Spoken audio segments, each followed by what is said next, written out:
And I think he does. I think he realizes now that we've gone through the wave of, why am I getting in trouble, to, oh, yeah, I did. Yeah, I really did mess up, to, I'm sorry, I won't do it again. You were right. The punishment does fit, quote, the crime. So I think he's learning from it. And he has also set up a time with the school. The school is facilitating this, to meet in the assistant principal's office or the counselor's office with the child he had an outburst with, to truly apologize face to face, which I agree is really important. Hi everyone, I'm Lexie Callies. Do you feel the squeeze of caring for an elderly loved one and school-aged children? Then welcome to the Sandwich Stories. Let's dig in. Hi everybody, it's Lexie Callies with Sandwich Stories. Today I wanted to talk to you more about being a mom than being my mom's caretaker. My son has an incident at school and with another child who's had issues with in the past, and he was sent to the assistant principal's office. So that's always a fun call to get. If any of you have had that phone call, sometimes you think it's a joke and then you realize, no, it's not a prank. It really is the assistant principal and she's calling you for a reason. And it's always a shocker because you always think, what did my son do? And it's never, what did my son do now? But it's like, what did this kid do to, like, why is he there? Anyway, so my son had an incident with another child. Uh, like I said, he's had issues with his child since elementary school. They just rub each other the wrong way. And my son has two classes back to back with this one boy. And my son just could not handle it that day. This boy is always in his space, like my son has a nice little bubble around him and he likes his personal space. And when you get into it and you do not leave it after he's repeatedly told you to please leave his space, please walk away, he starts to get really frustrated. And so he had a little bit of an outburst and he was sent to the assistant principal's office for it. And the school gave him a punishment. He had to go to detention for 2 days. And, so the question in our household was, did he get punished at school and that was enough? Or does he get punished at home also because he broke our family's rules when it comes to how we behave and how we conduct ourselves, whether it's at home or in public? And when we told him that he would also be punished for 7 days, no electronics whatsoever, no TV, no switch, no dad's phone, because my son does not have his own phone. So if he wants to watch YouTube when we're out and about or do anything like that, he has to borrow my husband's phone. So nothing of that sort for 7 whole days, Monday to Monday. We told him this and we told him what the school's punishment was going to be. And he said that he felt that the school's punishment was enough. And we said, no, yes, the school has its own punishment and he deserved that punishment. But we also as a family have our own rules and regulations and he broke them. And so now he has to be punished for it. I grew up with a much more strict household than my husband.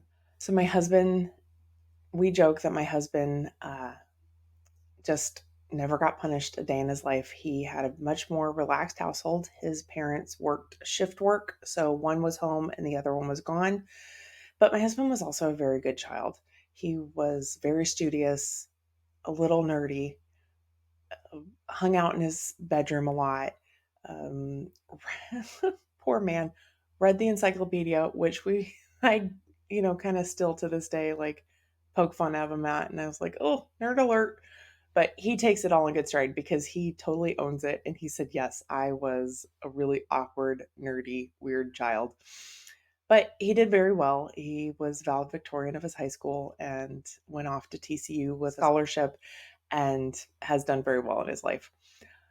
I was the kid that had, like I said, had the strict household. I didn't get in trouble a lot, but if I did, it was the punishment was, in some cases, people think are severe, but they stuck with me even to this day. So when this happened with my son, there's a trunk or treat event coming up tomorrow in our school. And my initial response was maybe he doesn't go to trunk or treat. Maybe he misses out.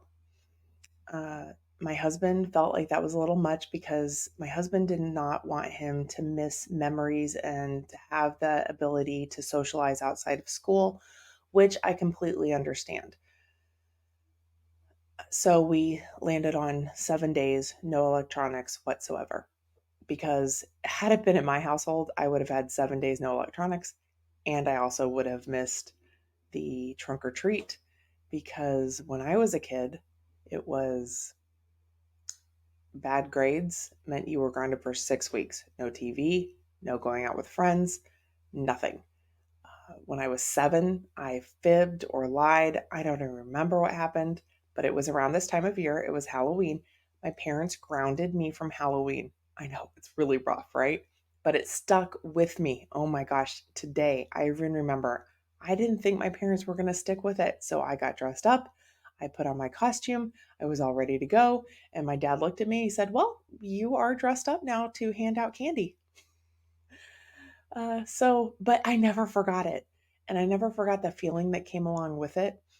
And it, set me on the right path to really not fib because I realized that, especially as I got older, I realized that breaking my parents' trust uh, was the worst thing I could do to them. And if I lied, that meant they couldn't believe me and they couldn't trust me. So we work with that with our son. He is, like I've said before, he's 12. He's getting into a phase where, he wants to not have to do what mom tells him to do. He's giving a little pushback. But in the past, I've also said that 12-year-olds become 2-year-olds again. 13-year-olds become 3-year-olds again, and 14-year-olds become 14 again. And if you really look at your child and how they act, how they speak, how they react to things, a lot of the times it's like they were when they were toddlers. So I just joke that we have a giant 2-year-old in our house, which is probably why he had an outburst at school, which was very unlike him. And he had really big feelings, but he got in trouble for it. Whereas also as a 2-year-old, he might have gotten in trouble for it depending on what happened, and he would have had a timeout. So my son is getting a week-long timeout. So my husband and I discussed it, and this is what we came across. And like, this is what we landed on as his punishment. My son has taken it like a champ, which he normally does. He was upset. Like I said, he felt that the punishment from school was enough and that this wasn't this was just excessive. But I also told him that I wanted him to remember how he felt in this moment so that he didn't do it again and that he wouldn't repeat it. Now, will he have an outburst like this at school? I hope not. Will he remember what it feels like to get in trouble for something, to have a consequence, and to have to pay for that issue or reaction? Yes. And maybe he will think about it before he reacts, which will make him a better person, make him learn how to regulate his feelings, how to learn to walk away from something without reacting, just flying off the handle and reacting. Um, we have we have also told him though that his mistakes do not define him. What defines him is how he learns from his mistakes and how he moves forward from them. So I don't want him to think that he is his mistake. And I think he does. I think he realizes now that we've gone through the wave of why am I getting in trouble to, oh, yeah, I did.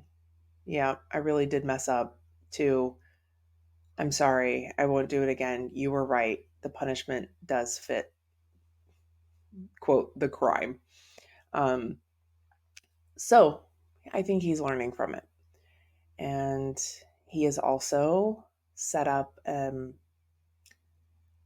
time with the school. The school is facilitating this, to meet in the assistant principal's office or the counselor's office with the child he had an outburst with, to truly apologize face to face.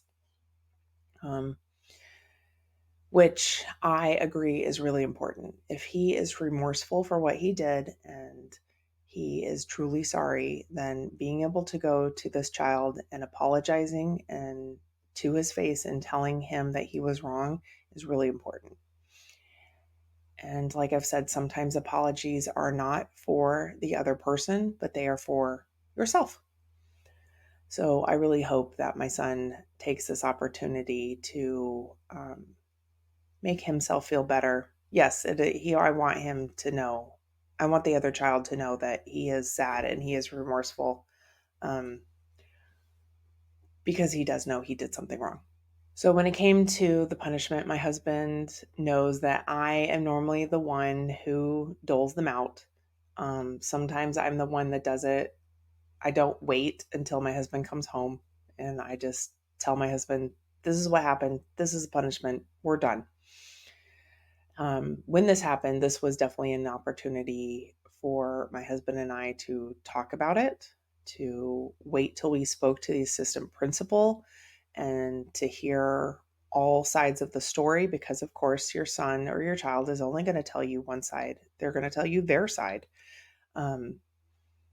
So we waited, and that is when we discussed what the punishment was going to be. And then that is when we both went and presented it to our son. Now, my husband and I both see the same therapist, but at different times, because, we have to have our own time. And my day is today. And yesterday was my husband's day. So he said he already talked to the therapist about what happened with our son. And she suggested that he is now of the age where we can present him with a few different punishments and to have his input. Now, this does not mean that my son gets to pick his punishment, but he gets to have input of how he feels and why we feel these are appropriate punishments for what happened. Whether that meant, like I said, no electronics whatsoever for 7 days, no electronics and no hanging out with friends over the weekend, or no electronics and miss trunk or treat, or just miss trunk or treat altogether, and that be the only punishment. I felt just mixing trunk or treat altogether was not punishment enough, just for the fact that,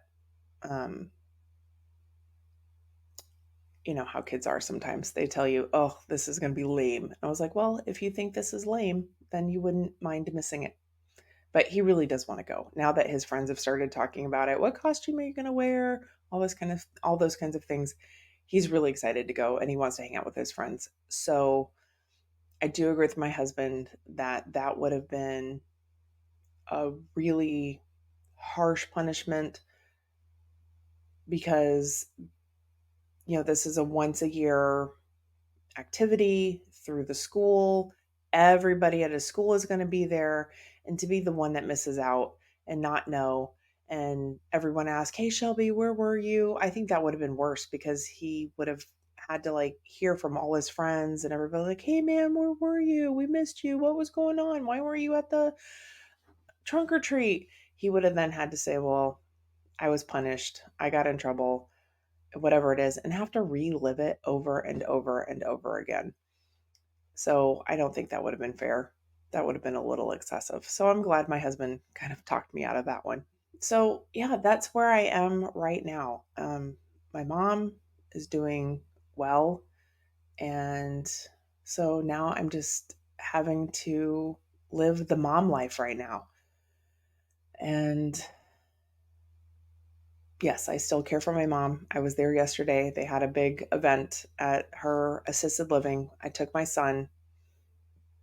They had a fall fest, so a magician, and it was kind of like a carnival. It was fun. Popcorn, cotton candy, those kinds of things. So I was still there, still doing things for my mom, still taking care of her, but everything right now for her is kind of plateaued. So we're in a good space. So yeah, this is what's going on right now. And I'm just having to live that mom life and the things that come along with having a preteen, and the hard decisions you have to make for that. And I hope that my son learns from them and takes what he's feeling now forward with him to make him a better person. Like I said, we are not defined by our mistakes, but we are defined by what we learn and how we fix our mistakes moving forward in life. That is what defines us. We take all the knowledge that we have learned from mistakes and we put it into our everyday life and make ourselves better from the pieces we have to pick up and move forward with. So I hope that you can take some of this with you when it comes to your children, whether they are little or big, even for yourself. Learn from those mistakes. Song of the week is Step Into Your Power by LaMontagne. This song has been playing around in my head for weeks now. I love it so much. I think it's a song everybody should have to listen to once a day. Put it on repeat. Make your kids listen to it. It just makes you feel good. It makes you realize you are stronger than you are. You have everything that you need, and you've had it from day one. And you just step into it and be the best person that you are meant to be. LaMontagne has a lot of different albums, but this song, it came out this year and it has just been, like I said, playing around in my head. Even when I sleep, when you go to bed and it's just on repeat in your head and you can't get it to stop, this song is the song that has been in my head lately. So he is great. Check him out. I think you'll really love his song. All his other songs are great too. And if you haven't heard of him, check him out. Step Into Your Power by LaMontagne. I hope you have a great week. Love you guys. Bye. Thank you so much for listening to Sandwich Stories.